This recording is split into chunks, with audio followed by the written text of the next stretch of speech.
नाजरीन, आज हम एक स्टोरी पर बात करेंगे जिसने पाकिस्तान की जो सियासत है, ब्यूरोक्रेसी है और जो एक सियासी निज़ाम है उसमें भी काफ़ी खलल डाला है और करप्शन के इल्ज़ामात लगाए जा रहे हैं। और एक स्कैंडल सामने आया है सियालकोट करप्शन स्कैंडल के नाम से, जिसके बाद जो पाकिस्तान का पूरा पॉलिटिकल सिनेरियो है और पूरा जो एक मंजरनामा है वो उस करप्शन स्कैंडल के इर्द गिर्द घूम रहा है। नाजरीन, सबसे पहले तो हम बात करेंगे कि वो जो सियालकोट के additional deputy commissioner revenue ADCR Mohammad Iqbal Songera साहब हैं, इन पर कुछ करप्शन के चार्जेस लगे हैं।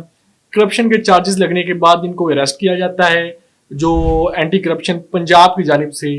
और उसके बाद जो ख्वाजा आसिफ साहब हैं वो मैदान में आते हैं और वो पाकिस्तान की जो 50% ब्यूरोक्रेसी है उस पर ये इल्ज़ाम लगाते हैं कि ये अपनी जायदादें पुर्तगाल में खरीद चुके हैं। जिसके बाद जो ख्वाजा आसिफ और उनकी पार्टी है उसके दरमियान एक रिफ्ट की सिचुएशन स्टार्ट होती है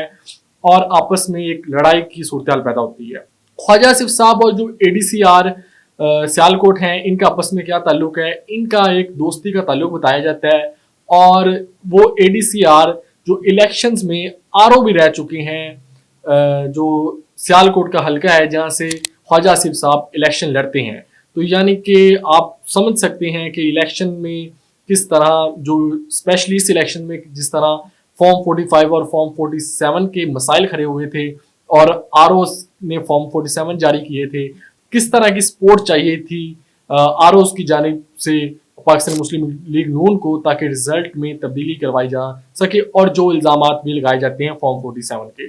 अब जो एडीसीआर हैं सियालकोट, इकबाल सोगेरा साहब, उनसे एक रोलेक्स घड़ी बरामद हुई है, एक लैंड क्रूजर बरामद हुई है और भी दीगर करोड़ों रुपए के जो उनके पास रकम बरामद की गई है एंटी करप्शन की जानिब से।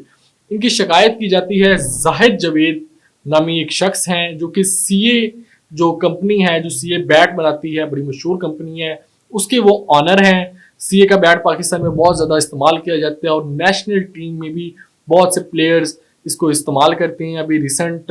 बाबर आजम का भी सीए के साथ मुआहदा हुआ था और बाबर आजम भी सीए के बैट के साथ वो बैटिंग करते हैं और ये पाकिस्तान का एक मशहूर प्रोडक्ट है जो कि all across the globe use की जाती है। सीए की बॉल्स भी यूज़ की जाती हैं, फुटबॉल्स भी यूज़ की जाती हैं और बैट तो बाबर आजम का कॉन्ट्रैक्ट इनके साथ है। माजी में इमरान नज़ीर और इमरान फरत और सुहेल तनवीर और भी बहुत सारे खिलाड़ी हैं जो कि सीए का बैट इस्तेमाल कर चुके हैं। नाजरीन, अब जो ये जाहिद जवेद साहब हैं, इनकी माजी में जो इकबाल सोंगेरा साहब हैं उनके साथ एक दोस्ती का ताल्लुक भी था और आपस में इनके ताल्लुकात अच्छे भी थे। कुछ इन्होंने फेवर्स भी लिए हुए हैं, जिसमें से जो जाहिद जवेद साहब हैं उनका एक सियालकोट में सोसाइटी भी है जिसका नाम है सीए गोल्ड सिटी सियालकोट के नाम से एक सोसाइटी है, जिसके एनओसी भी जारी करवाया गया था सोंगेरा साहब की जानिब से। और उसके बाद अब इसका फेज 2 आ रहा था, जिसकी वजह से जो रिफ्ट आई इन दोनों के दरमियान, जवेद साहब हैं और सोंगेरा साहब हैं, इनके दरमियान रिफ्ट आती है और जो जवेद साहब हैं वो एंटी करप्शन में उनके खिलाफ दरख्वास्त दे देते हैं और करप्शन की। इसके बाद ये मामला जाता है चीफ सेक्रेटरी। जाहिर सी बात है, जब चीफ सेक्रेटरी तक गया तो ये मामला सीएम पंजाब मरीम नवाज के पास चला जाता है। जब इनको गिरफ्तार किया जाता है एंटी करप्शन की तरफ से, जाहिर सी बात है सीएम पंजाब मरीम नवाज शरीफ साहिबा की स्वाबदीद पर इनको गिरफ्तार किया जाता है। तो ख्वाजा आसिफ साहब नवाज शरीफ के पास जाते हैं और उन्हें कहते हैं कि जी ये इस तरह इस बंदे को गिरफ्तार किया गया, इसके साथ मेरा पुराना ताल्लुक है और एंटी करप्शन की जानिब से गिरफ्तार किया गया है और चीफ मिनिस्टर साहिबा के इल्म में है, तो आप ये चीफ मिनिस्टर साहिबा को कहें कि इनकी रिहाई करवाई जाए और मामले पर मिट्टी डाली जाए और इसे मंजर आम पर ना आने दिया जाए। जिसके बाद नवाज शरीफ साहब जाहिर है बात करते होंगे, की होगी उन्होंने बेटी से, बेटी ने आगे से कन्विंस किया लिया होगा कि जी ये करप्शन का मामला है और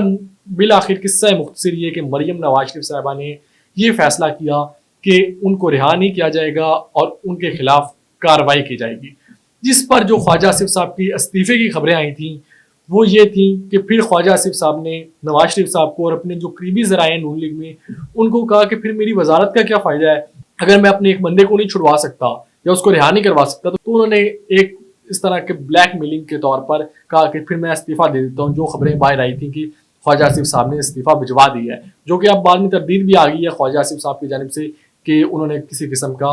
इस्तीफ़ा नहीं दिया। अब जो यहाँ पर मामला देखने को मिल रहा है वो ये भी है कि जो एक किस्म की जो नवाज शरीफ साहब हैं वो भी अब अपनी जो पॉलिटिकल बिहेवियर है उसमें चेंज लाना चाहते हैं, क्योंकि पिछले जब से वो 2023 अक्टूबर में पाकिस्तान आए हैं वो इस एम के साथ आए थे कि उनको प्राइम मिनिस्टर बनाया जाएगा। और जिस तरह अखबारात पे इश्तिहारात आए कि वज़ीर आज़म नवाज शरीफ चौथी बार वज़ीर आज़म बनने जा रहे हैं, और फिर उसके बाद 8 फरवरी के इलेक्शन में सूरत हाल यकजा ही तब्दील होगी, यानी कि नवाज शरीफ साहब के साथ जो वादे किए गए थे वो वफा नहीं हुए और वज़ीर आज़म शहबाज शरीफ को बनाया गया। फिर नवाज शरीफ साहब को खुश करने के लिए पंजाब उनकी बेटी को तो दे दिया गया, लेकिन नवाज शरीफ साहब ये अपने अंदर एक बुग़्ज़ रखते हैं कि उनको यहाँ पर बुलाकर धोखा किया गया। अब नवाज शरीफ साहब पास उस वक्त बहुत ऑप्शंस कम थी, उन्होंने उसी सिस्टम को चलने दिया और उसके खिलाफ कोई मुज़ाहमत नहीं की। अब ये जो नवाज शरीफ के करीबी ज़राए हैं और कुछ जो उनके करीबी साफ़ी हैं वो ये बताते हैं कि नवाज शरीफ अब अपनी पोजीशन चेंज करना चाहते हैं और वो अब मुफाहमत से मुज़ाहमत की तरफ जाना चाहते हैं, क्योंकि अब वो बहुत ज़्यादा इररेलेवेंट होते जा रहे हैं। अब इस सिलसिले में जो ख्वाजा आसिफ साहब का बयान देना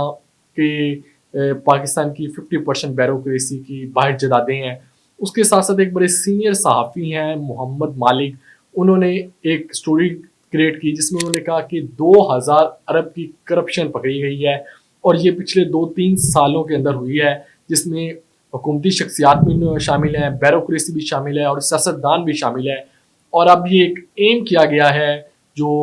इस्टेब्लिशमेंट है उनकी जानिब से और ताकतवर हलकों की जानिब से कि ये रकम वापस ली जाएगी और जिन्होंने करप्शन की है उनके खिलाफ कार्रवाइयाँ की जाएंगी। यानी कि अब आप अगर इन सब डॉट्स को क्लिक करें तो ये करप्शन वाला इशू है जो कि इमर्ज हो रहा है और वो इस्टेब्लिशमेंट और मौजूदा हुकूमत के दरमियान एक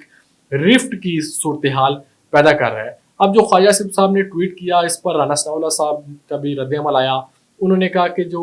ख्वाजा आसिफ साहब को ट्वीट नहीं करना चाहिए था, करप्शन हर जगह होती है और इसको तो हम डिनाई नहीं कर सकते कि करप्शन हो रही है और होती भी है, लेकिन इस तरह आकर अपनी ही हुकूमत की अपनी ही बैरोक्रेसी के खिलाफ आकर ट्वीट कर देना और उसमें भी 1-2 नहीं 3-4 नहीं आधी बैरोक्रेसी को ही शामिल कर लेना कि आधी की आधी बैरोक्रेसी ही करप्ट प्रैक्टिसेस में मुलविस है और उन्होंने करप्शन करके जदादें बना ली हैं और बता भी देना कि पुर्तगाल में उन्होंने अपनी जदादें बना ली हैं। उसके बाद नाजरीन जो ख्वाजा आसिफ साहब हैं वो तो अब एक कदम पीछे हटे हैं, लेकिन जो चीफ सेक्रेटरी और मरियम नवाज शरीफ साहिबा हैं वो अब इस बात पर अभी तक तो कायम है कि जो ADCR सियालकोट हैं उनके खिलाफ कार्रवाई की जाएगी और उनके खिलाफ कार्रवाई अमल में लाई जाएगी, जिस सिलसिले में आज एंटी करप्शन ने उनका 4 रोज़ा मजीद जिस्मानी रिमांड भी ले लिया है और उनसे जो चीज़ें हैं वो बरामद की जा रही हैं और मजीद इन्वेस्टिगेशन जारी है।